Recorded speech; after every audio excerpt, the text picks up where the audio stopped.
Hey everybody, welcome to episode number 2 of the AskDAP show. I am your host, Paul Barrett. Today we're going to be answering questions from the VW and Audi community. Take a look.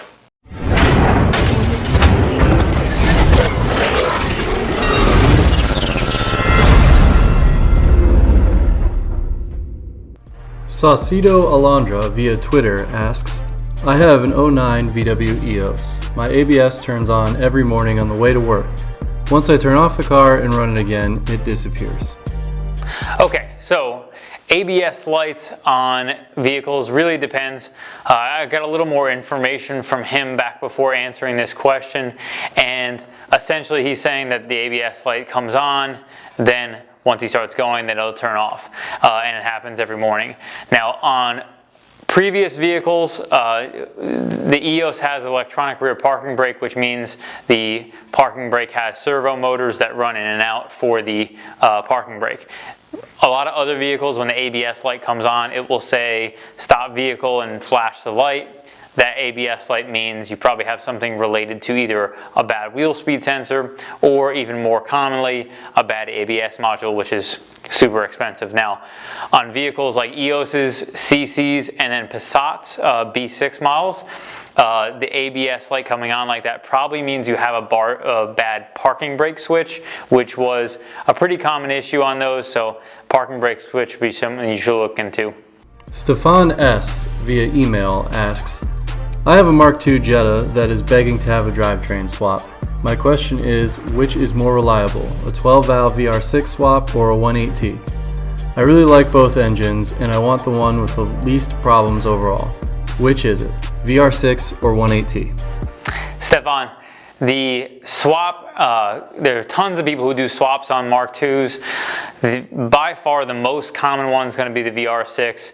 It's the easiest to swap, the most common parts, the least workarounds you're going to have to do, like immobilizer defeats and blocking off all kinds of different hoses and piping and rerouting things. So no question the 12 valve is the easiest one to do. They're super reliable engines, VR6s, once you get rid of the timing chain problems, once you get new chains and guides and everything on there. So no question the VR6 is going to be the choice for you. Artyom via email is having problems with his 2011 CC. After driving the car and allowing it to warm up to normal operating temperature, the car will stall when idling for a short time.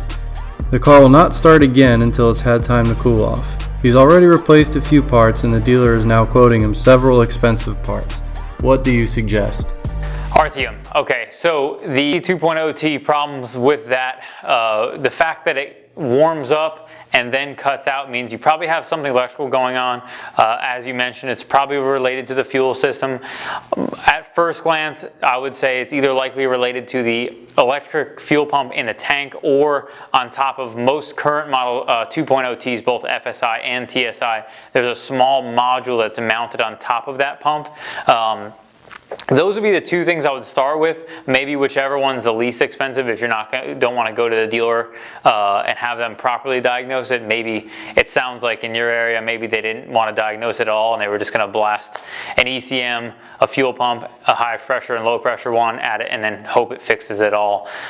Most likely I would start with low pressure fuel pump module, then the module in the tank or the pump in the tank, and then possibly a high pressure pump because it could be related to the, I believe it's N276, the valve on top of the pump itself that's causing an issue, but that would generally cause a fault.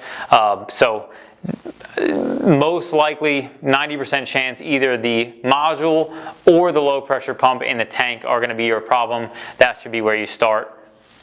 Thanks for watching episode number 2 of the AskDAP show. Again, if you have any questions, make sure shoot us an email.